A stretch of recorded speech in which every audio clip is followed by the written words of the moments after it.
Ou seja, um desastre após o outro, e diante disso, nós sentamos literalmente e choramos. Algumas quintas-feiras lá no litoral, nós levantamos um clamor ao Senhor, porque o nosso coração estava despedaçado, e nós estávamos sentindo uma fagulha da dor dessas famílias, dessas pessoas que foram atingidas. E o que eu me perguntava era, o que leva o ser humano a cometer tantas atrocidades? O que leva um ser humano a entrar numa escola e sair atirando e matando pessoas? O que leva um ser humano a construir um prédio num lugar totalmente condenado e vender isso às pessoas, dizendo que está contribuindo para o sonho, para realizar o sonho daquelas pessoas? O que leva o ser humano a fazer isso? O que leva o ser humano a ser tão desumano, centrado em si mesmo, querendo ser o dono de tudo e de todos? E quando eu estava pensando nisso, me veio ao coração a raiz de todos os males. E a raiz de todos os males, senhores, senhoras, se chama pecado.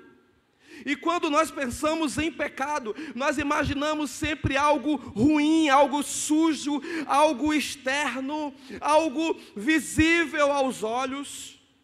Mas quando nós lemos a Bíblia, nós entendemos que é justamente o contrário. O pecado, ele não é externo, o pecado, ele é interno, ele é invisível, e nem sempre ele tem uma aparência ruim. Daniel capítulo 1, quando nós lemos, a Bíblia diz que Daniel, quando chega na Babilônia, que o rei Nabucodonosor diz a ele: olha, esses jovens vão comer do melhor da Babilônia, eles vão ser treinados em toda a nossa cultura e língua, depois apresentem eles a mim. E quando nós lemos lá que Daniel chama o eunuco e diz assim: olha, nós só queremos legumes e verduras. Quando eu li isso até ontem, eu disse: gente, mas Daniel é corajoso, né, gente? Porque devia ter uma picanha, devia ter um pernil, devia ter um vinho das melhores uvas da Babilônia. E ele troca tudo isto por cenoura, batata, brócolis, ervilhas, couve-flor e outras flores daí. Ele é bobo, né, gente? Já estou no exílio, já fui expulso da minha terra, Deus já pesou a mão, no mínimo uma picanha, para aliviar aí a alma.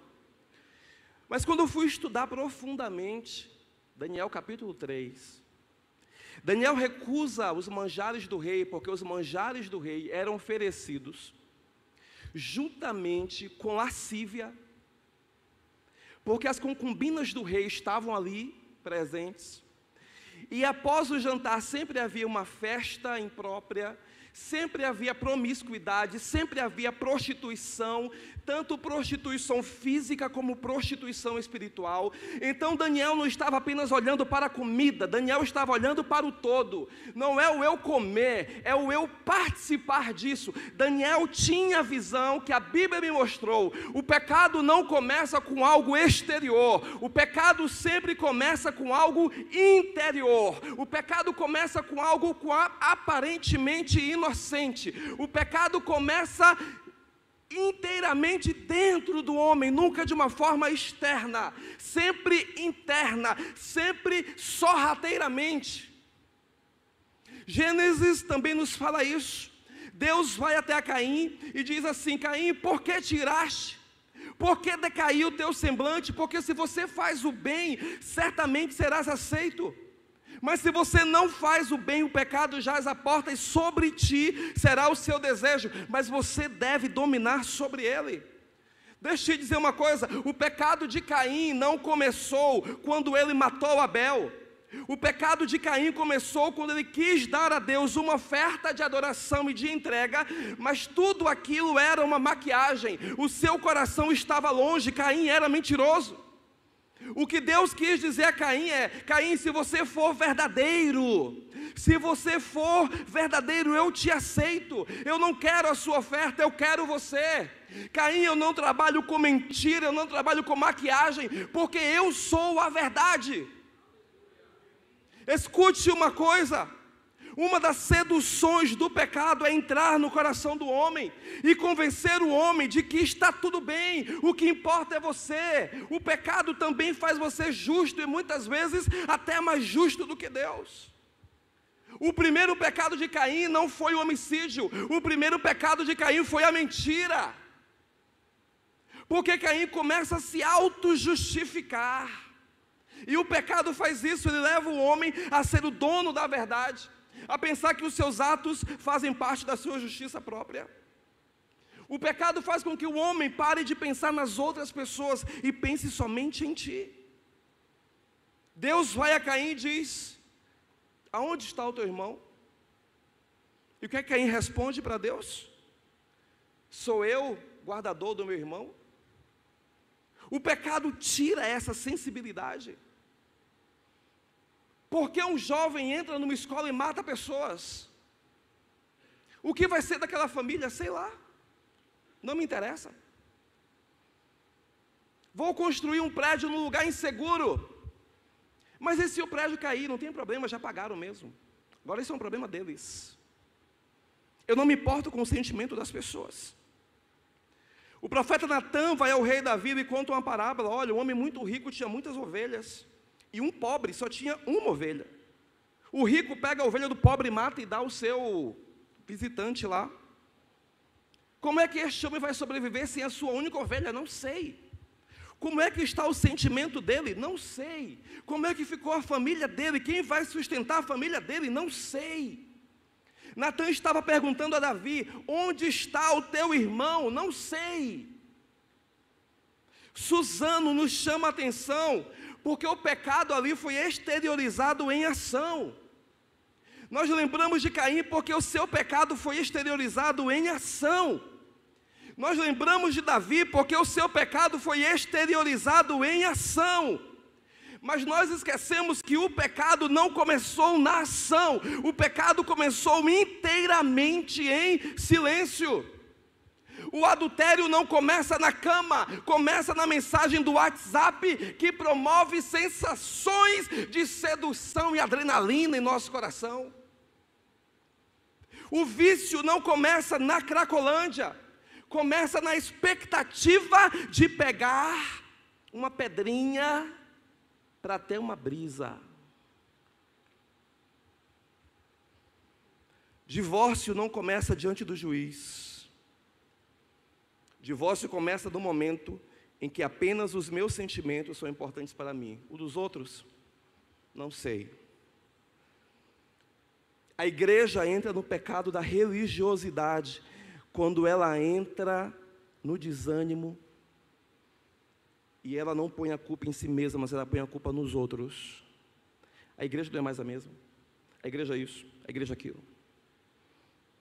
O seu irmão se torna insuportável quando você põe nome fantasia no que você está sentindo e não assume que no reino de Deus o nível é mais alto. Quem é ofendido vai até o ofensor e pede perdão para quebrar a corrente do mal.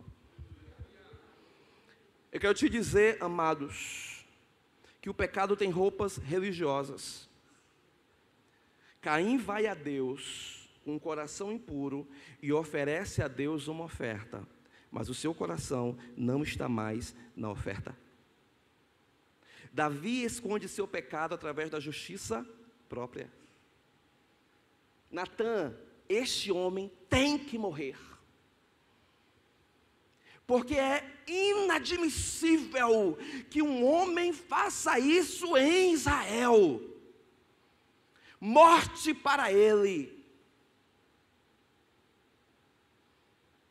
Israel deixou a Deus, mas não deixou os seus rituais. Presta atenção nisso.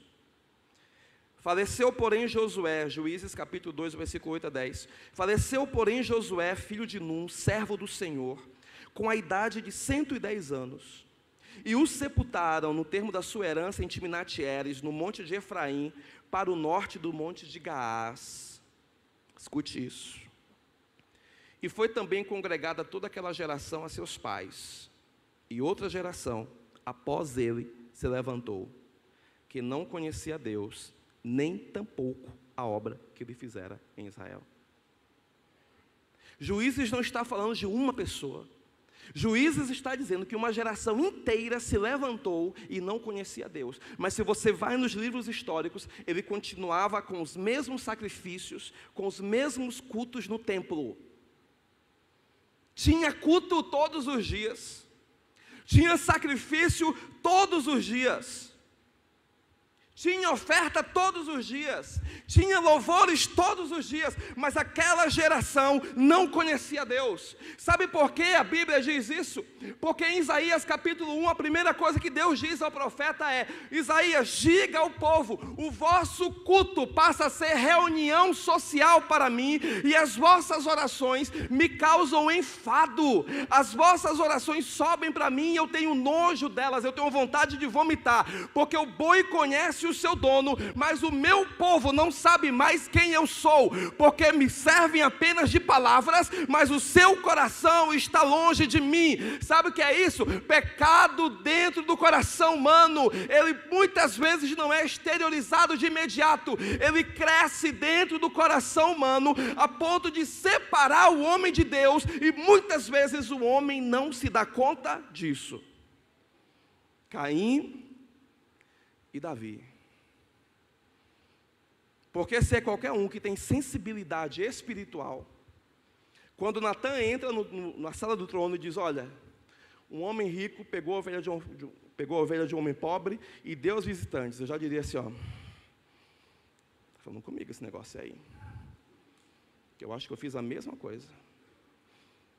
Mas quando o pecado está dentro, fulano caiu em adultério,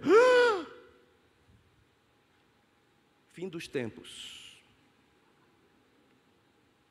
Jesus está voltando. Essa mesma pessoa esquece o celular em casa, lá em São Bernardo.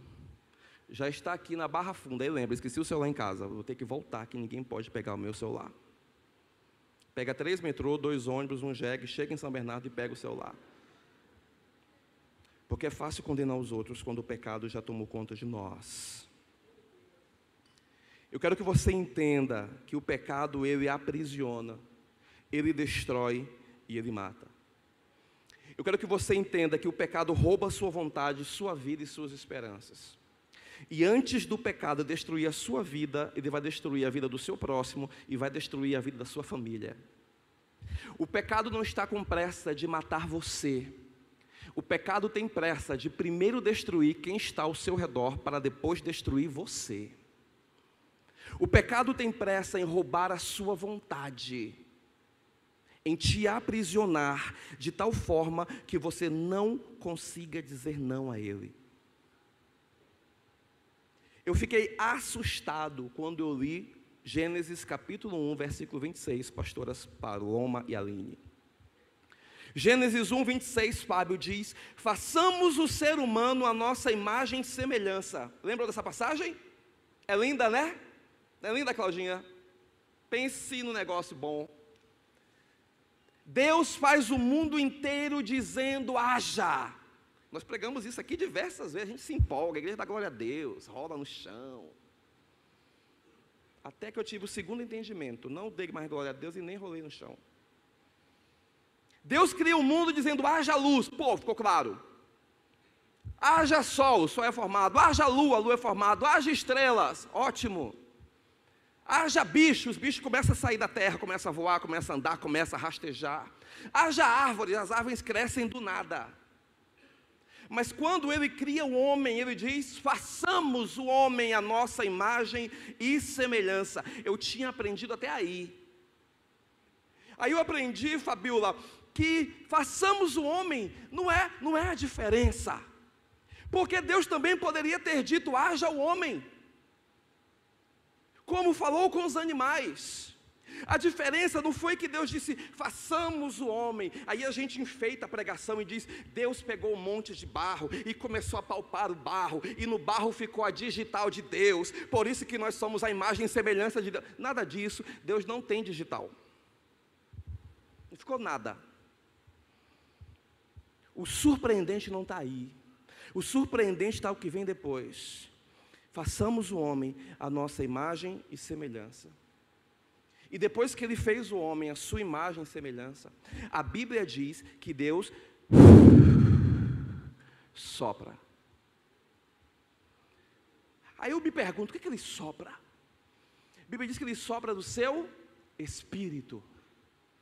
E quando ele sopra, o ser humano se torna alma vivente. Sabe o que Deus está dizendo para nós em Gênesis capítulo 1? Que não é a digital dele que é importante, não é a digital dele que nos faz vencedores, não é porque ele usou o verbo façamos que é a diferença, porque o verbo façamos e o verbo haja, está ali junto, é a mesma coisa, é a mesma conjugação.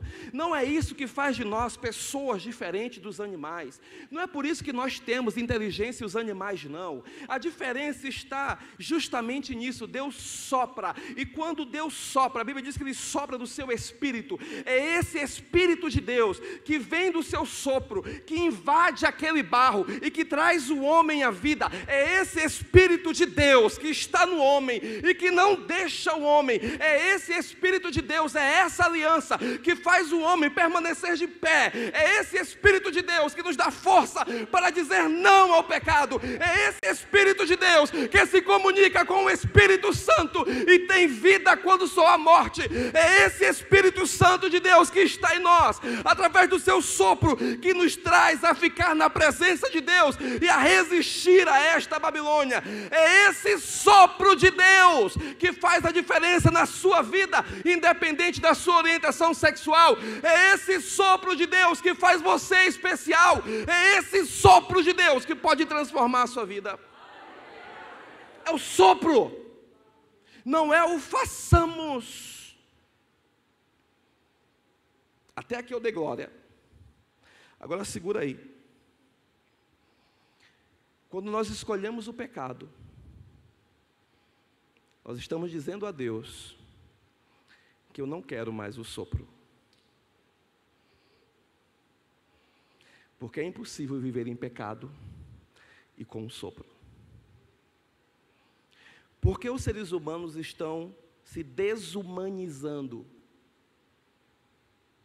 Porque nós estamos dizendo a Deus que não queremos mais o sopro. Nós estamos dizendo a Deus que nós conseguimos viver sem o sopro. E quando nós quebramos a aliança com o sopro, nós nos animalizamos e perdemos a essência do ser humano. Romanos capítulo 1, versículo 18 e 24. A Bíblia diz: porque do céu se manifesta a ira de Deus sobre toda a impiedade e injustiça dos homens, que detêm a verdade e a injustiça. Por isso também Deus os entregou às concupiscências de seus corações, à imundície, para desonrarem seus corpos entre si. Sabe o que Paulo está dizendo aos romanos? A gente só pensa na sexualidade, né? Paulo está dizendo assim: os homens quebraram a essência. E por isso, Deus teve que entregá-los às suas próprias concupiscências. Por isso, um rapaz de 17 anos entra na escola e mata pessoas, porque quebrou a essência. Quando nós quebramos isso, nós estamos dizendo ao Senhor: eu consigo viver sem o teu Espírito.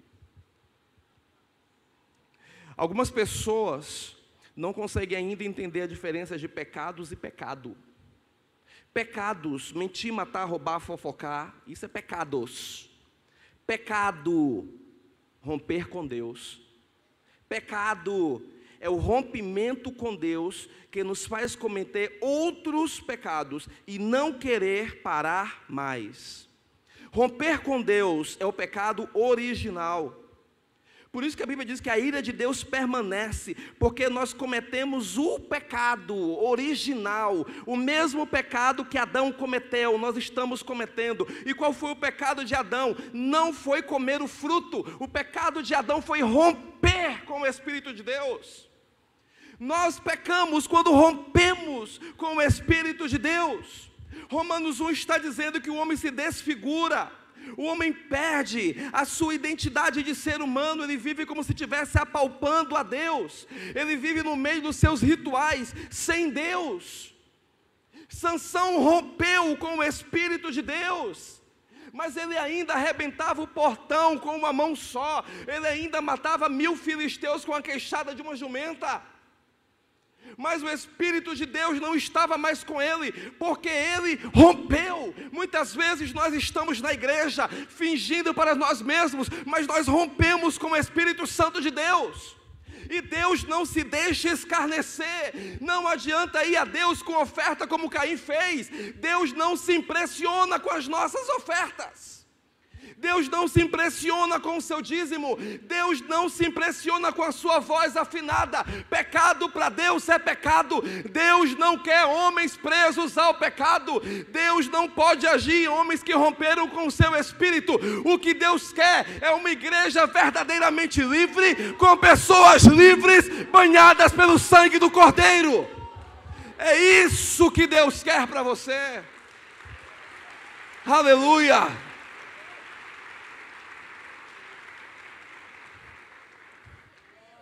Quando Deus fala de pecado, não é porque Deus é ranzinza, não é chicote.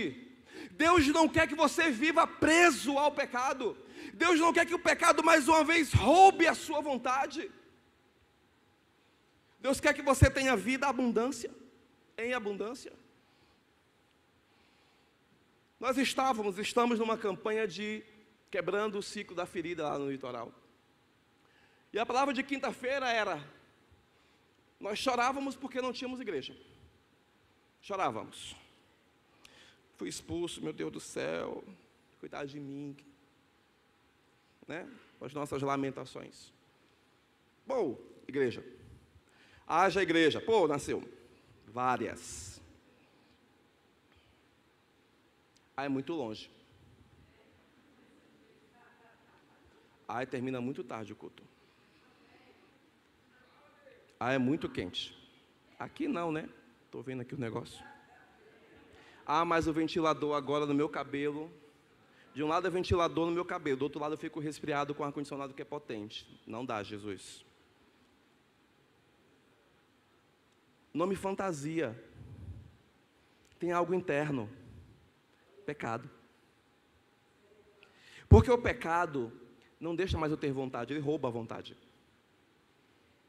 Cantei um hino, nossa, o pessoal está pulando demais, não consigo me concentrar. Aí todo mundo para de pular, nossa, que igreja fria, ninguém pula. Põe todo dia, segunda tem culto, terça tem culto, quarta tem culto, nossa, tem culto todo dia. Que é isso, gente, a gente tem vida social. Pelo amor de Deus. Corta o culto, pronto, culto quarta, sexta e domingo, nossa, que igreja parada. Na minha época, olha, naquela época que eu era daquela igreja, meu Deus, daquilo ali sim. Já chegava com um tapete de fogo. Sabe o que é isso? Pecado. Pecado não deixa você chegar diante do Senhor e dizer assim: eu sou pecador e sou impuro, não quero nada, Jesus. Por isso que eu estou falando mal da tua igreja. O pecado nos nivela a Adão. Falamos de Adão, mas o pecado nos nivela a Adão. O pecado faz com que a gente dê desculpas como Adão deu, não mudou, milênios e milênios, é a mesma coisa. Adão, onde tu está? Me escondi, estou nu. Quem te falou? A mulher que o Senhor me deu. Não pedi, o Senhor que me deu, estava muito bem sozinho. Mas a mulher que o Senhor me deu, pecado. Vai a Eva, e tu, mulher? A serpente. Lembra do haja? Haja serpente. Está aí. Me enganou. Se Deus pergunta à serpente, e tu, serpente, o barro de péssima qualidade que o Senhor usou para me fazer. Se tivesse usado um barro melhor, talvez eu não tivesse sido assim desse jeito. Se eu pegou qualquer barro, deu nisso, deu no que deu. Pecado sempre tem desculpas. Pecado sempre aprisiona. Pecado sempre faz com que você se afunde. O pecado sempre faz com que você dê voltas e pare no mesmo lugar. O pecado nunca vai deixar você satisfeito com nada. O pecado sempre vai fazer você uma pessoa enganadora para você mesmo e para os outros. Até o momento em que ele te destrói totalmente. Porque o pecado é assim. E muitas vezes você põe a culpa no diabo, porque o diabo, vou lhe dizer nesta noite, me perdoe, eu acho que eu nunca mais volto aqui. Não é o diabo, é o pecado que está enraizado na raça humana. E quando eu vejo tudo isso, eu me pergunto, Deus, e agora? Quando eu olho para Suzano, eu vejo Deus, e agora? Quando eu olho para o Rio de Janeiro, eu vejo Deus, e agora? Então o Espírito Santo me leva mais uma vez a continuar lendo Romanos capítulo 1, versículo 16 e 17.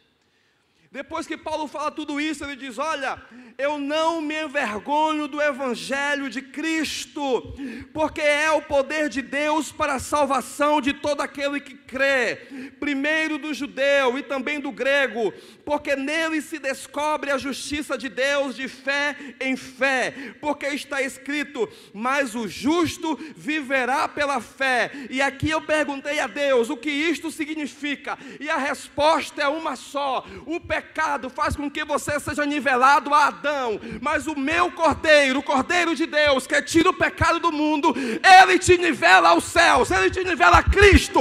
Então há esperança. Este é o poder de Deus, um evangelho que transforma, um evangelho que transforma de dentro para fora, que faz a gente viver de fé em fé. Poder de Deus, o poder que quebra o pecado, que não me deixa mais nivelado a Adão, mas nivelado a Cristo na cruz. Fez, Senhor, então ainda há esperança. Aí eu continuei lendo, sim, há esperança. Porque João capítulo 10, versículo 10 diz, olha, o diabo sim, ele vem para roubar, matar e destruir, mas eu também vim, se ele veio, eu também venho, porque aonde ele entra, eu também posso entrar. Se ele entra nos guetos, eu invado os guetos também, porque se ele mata, destrói e rouba, eu venho para dar vida e vida abundante. Ou seja, você não precisa viver dominado pelo pecado, você pode ser dominado pela vida abundante em Cristo. Aleluia, aleluia, aleluia. É isso que me constrange a continuar propagando o reino, Sérgio. É isto. Eu olho para Suzano e choro, eu olho para a cruz e digo, ainda há esperança para a raça caída. Eu olho para o Rio de Janeiro, me lamento e choro, mas quando eu olho ao Gólgota, que eu vejo a cruz vazia, assim como ele ressuscitou, os meus sonhos podem ser ressuscitados nele. Ou seja, ainda há esperança para o ser humano. Ainda há esperança para quem está dominado pelo pecado. Apocalipse capítulo 21, versículo 5, diz, e o que estava sentado sobre o trono, essa palavra que eu gosto mais, e o que estava assentado sobre o trono, eu já imagino, se está sobre o trono é porque manda, concordam comigo? Se está sentado sobre o trono, e o que estava sentado sobre o trono disse, eis que faço nova todas as coisas. Aí eu olho para mim, eu sou egoísta, Senhor, eis que eu faço nova todas as coisas. Eu sou depressivo, Senhor, eis que eu faço nova todas as coisas. Estou perdido, eis que eu faço nova todas as coisas. Estou viciado em droga, que olha que aquela cocaína, estou tão viciado que eu olho o açúcar, eu já imagino a cocaína. Eis que eu faço nova todas as coisas. Senhor, eu entro em casa e não tenho paz. Eis que eu faço nova todas as coisas. Senhor, eu estou no meu emprego, eu sei que o Senhor me deu, mas lá está uma guerra desenfreada. Eis que eu faço nova todas as coisas. Senhor, meu casamento está por um fio. Eis que eu posso fazer nova todas as coisas. Senhor, estou solteiro, 15 anos, eis que eu faço nova todas as coisas. Senhor, não tenho mais esperança para nada, estou dominado por remédios, eis que eu faço nova todas as coisas. E ainda acrescenta, ele disse a João, e escreva, porque estas palavras são verdadeiras e fiéis. Aí eu começo a me perguntar, que palavra? Que palavra é essa? Essa que ele acabou de dizer? João capítulo 1, versículo 1. No princípio era o verbo, e o verbo estava com Deus, e o verbo era Deus. Ele estava no princípio com Deus. Todas as coisas foram feitas por ele, e sem ele nada do que foi feito se fez. Nele estava a vida, e a vida era a luz dos homens. E a luz resplandece nas trevas, e as trevas não a compreenderam. Houve um homem enviado por Deus, cujo nome era João. Ele veio para testemunho, para que testificasse da luz, para que todos crescem por ele. Não era ele a luz, mas para que testificasse da luz. A luz estava, ali estava a verdadeira luz, que ilumina todo homem que vem ao mundo. Estava no mundo, e o mundo foi feito por ele, e o mundo não o conheceu. Veio para o que era seu, e os seus não o receberam, mas a todos quanto receberam, deu-lhes o poder de se tornarem filhos de Deus, aos que creem no seu nome. Sabe qual é a boa notícia que eu tenho para dar para você nesta noite? É que Jesus veio, a palavra fiel e verdadeira veio, o verbo de Deus veio, o haja de Deus está aqui, o façamos de Deus chegou aqui, e Ele está dizendo a você nessa noite, eu não vim patrocinar o céu para você, mas eu vim resgatar a sua comunhão com os céus, a sua comunhão com Deus. Eu vim resgatar os valores da humanidade, do próximo e da família. Eu vim. E eu sou fiel e verdadeiro. Ele veio para resgatar a nossa identidade, não de pecadores, de filhos. Qual é a minha identidade? Não sou pecador, eu sou filho. Eu peco, tropeço, todos os dias, mas eu sou filho. Romanos capítulo 1, versículo 5 e 6. Pelo que recebemos a graça do apostolado para a obediência da fé, entre todas as gentes pelo seu nome, entre os quais sois também vós chamados para ser de Jesus Cristo. Olha o que Paulo está dizendo, obediência da fé. Isso significa que tudo está baseado na fé da entrega. Quando eu reconheço que sem o seu Espírito, que sem o Espírito de Deus eu não posso conseguir. Quando eu digo a Deus, Senhor, sem o teu Espírito eu não consigo. Senhor, sem esse sopro eu não consigo. O que é que acontece? Mateus capítulo 11, versículo 28 e 29. Vinde a mim, todos os que estáis cansados e oprimidos, e eu vos aliviarei. Tomai sobre vós o meu jugo e aprendei de mim, porque sou manso e humilde de coração, e encontrareis descanso para as vossas almas. Sabe o que Jesus está dizendo para você, meu amado? Vinde a mim aprender novamente. Vinde a mim aprender a amar novamente. Vinde a mim recomeçar novamente. Vinde a mim construir novamente. No modelo de Adão, você rompe com Deus para ter sua própria vida, para andar nos seus próprios caminhos. No modelo de Jesus, você se ajoelha e diz: seja feita a sua vontade. No modelo de Adão, você ora o Pai Nosso: meu Pai que estás no céu, seja feita a minha vontade e não a tua, assim como é feita no céu, que também seja feita na terra. Porque se não for do meu jeito, acabamos aqui. Porque se for do teu jeito e o teu jeito não for do meu jeito, eu não quero. Modelo Adão. Modelo Jesus: Pai nosso que estás nos céus, santificado seja o teu nome, venha a nós o teu reino, e seja feita a tua vontade, assim na terra, como também é feita no céu. Quando nós estamos em Cristo e recebemos do seu Espírito, nós voltamos a se tornar humanos. Nós voltamos a olhar o nosso próximo como o nosso próximo realmente é. Eu estava lá no litoral há uns 15 dias.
Pastor tem que ser amável, né? E fica assim, claro.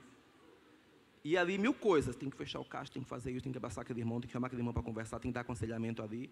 E eu olhando nos olhos da irmã. E ela disse: eu tenho um filho gay. E onde eu congregava, eles disseram que meu filho, e eu percebi que meu filho era gay, quando ele tinha 1 ano e 8 meses de idade. Aí nesse momento eu esqueci de tudo, e disse: sangue de Jesus tem poder, que com 1 ano e 8 meses, a coisa é gritante. Falei: Ela disse: eu fui até o meu pastor, e o meu pastor disse: sabe o que é isso, irmã? Brecha que você deu. Isso é legalidade do diabo na sua vida. Sabe o que é isso? Sua saia acima do joelho, suas pernas depiladas. Ele vai para o inferno. E ela olhou bem nos meus olhos e disse assim: eu disse a Deus naquele dia: se o Senhor fez meu filho para ele ir ao inferno, o Senhor vai ter que levar os dois, eu e ele. E naquele dia, ela afastou-se da igreja. Hoje o filho dela congrega numa das igrejas aqui em São Paulo. E ela congrega conosco lá no litoral. E ali eu vi o que o Ruá, o que o Espírito de Deus faz. Quando ele entra e destrói o poder do pecado enraizado chamado mágoa. Quando ele arranca de dentro e ele entra. No primeiro domingo desse mês ela estava lá, no culto de busca ao Espírito Santo de manhã. E nós nos reunimos para orar, e ela disse assim: posso falar? Eu falei: claro.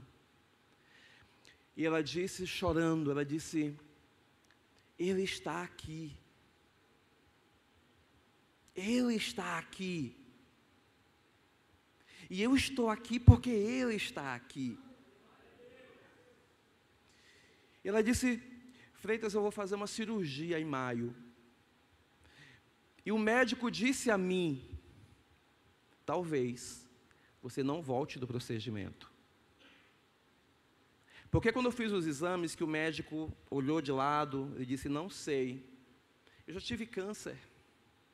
E quando eu vi a expressão facial do médico, eu falei: Senhor, se for outro câncer, eu suporto as dores, não tem problema. Quem passou por um, passa por outro. Não tem problema. Mas o médico me disse: não é câncer, mas é cirúrgico. Mas é uma cirurgia tão delicada que talvez você não saia do centro cirúrgico viva. E eu olhei para ele e disse: não tem problema. Eu sei que eu entro, mas se eu não sair, não tem problema, porque eu sei onde eu estarei se eu não sair daquela sala. E eu olhando para ela, e ela em lágrimas. Aí ela voltou os olhos para mim e disse: eu sei que Ele está aqui, e se eu não voltar mais a te ver nesta igreja, certamente, Freitas, nós nos encontraremos lá em cima. Aleluia. Aleluia.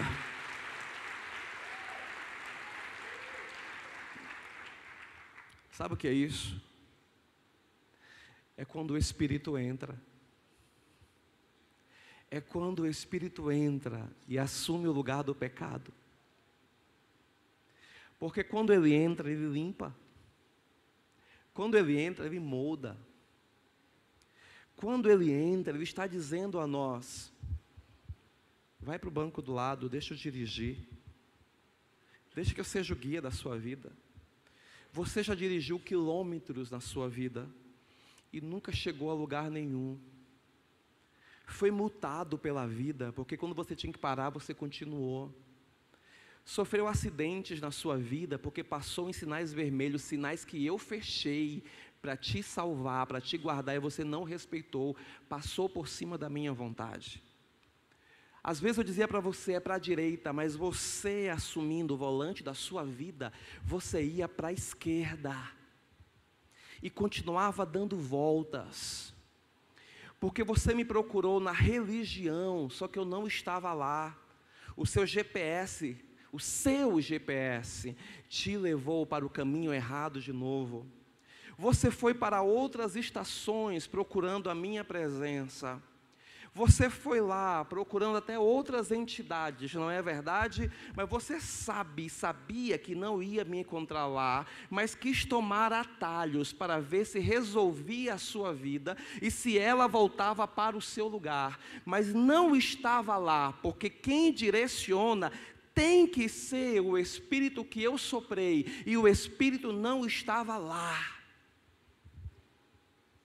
Você acelerava quando eu te dizia: para, reduz a velocidade. Seu combustível acabou diversas vezes e você tentou sair do carro da sua vida, tentando tirar sua própria vida. Porque todas as vezes que eu te encher do meu Espírito, que é o seu combustível, você não quis, você quis ir um pouco mais longe. E foi longe demais.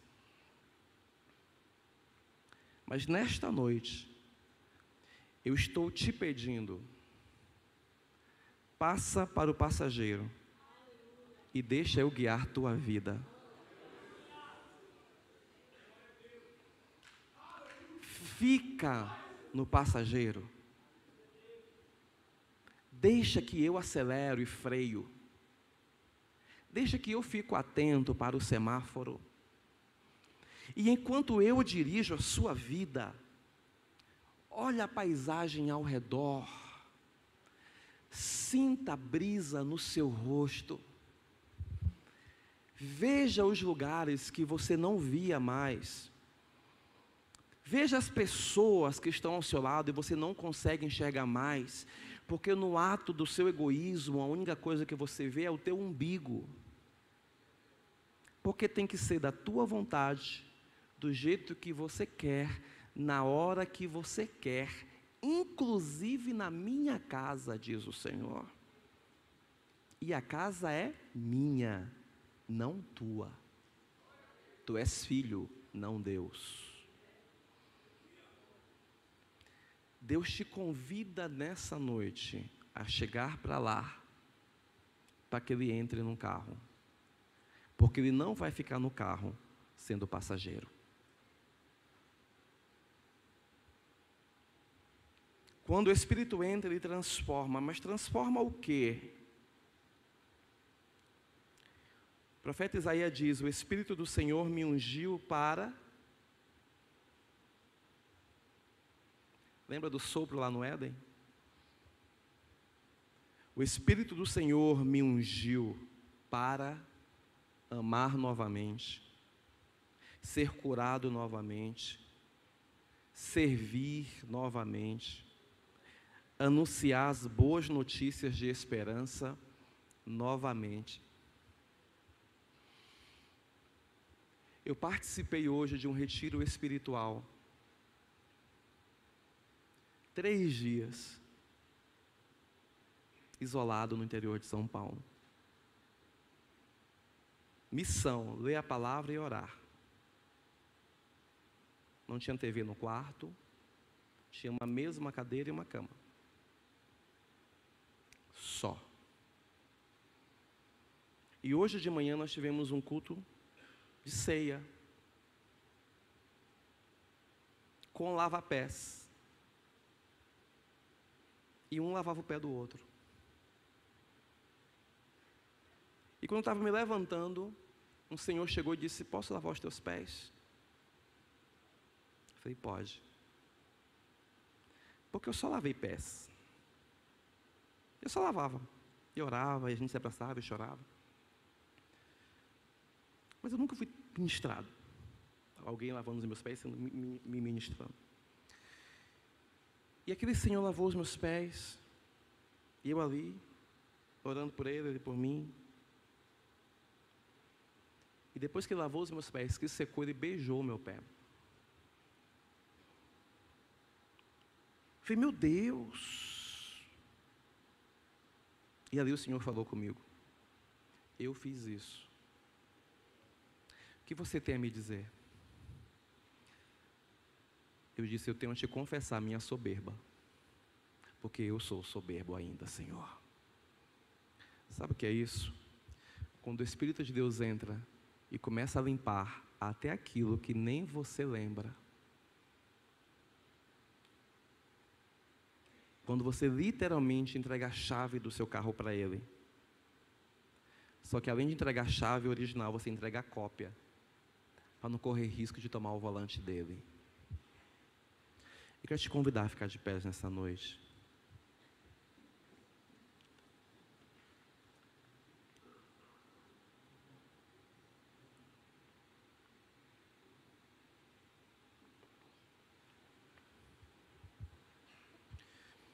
E eu quero te fazer uma pergunta.